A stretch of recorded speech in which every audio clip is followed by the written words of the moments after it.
Hey developers, how you doing guys? Welcome back to Developers. My name is Amin and today I'm here to talk about UseEffect and how we can use it conditionally. Don't forget to subscribe my channel and stay with me until the end of the video. And now, let's go!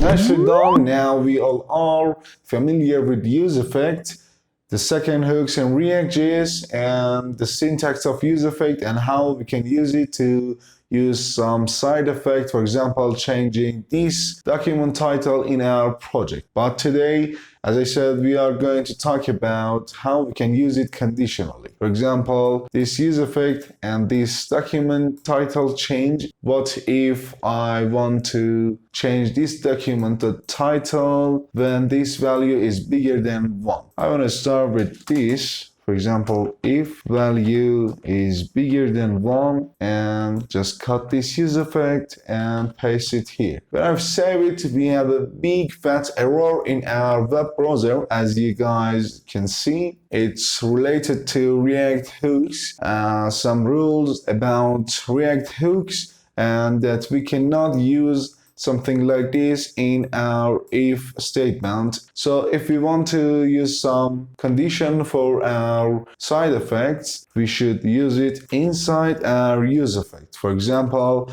this document title change, if we want to change it when the value is bigger than 1, we should use something like this. If value is bigger than 1 or equal, change this document. As you can see now, we have React app here as a title when the value is 0, but when we click on this button, we have 1 and the title is changed. So it was all about using UseEffect conditionally and use some condition in our React hooks.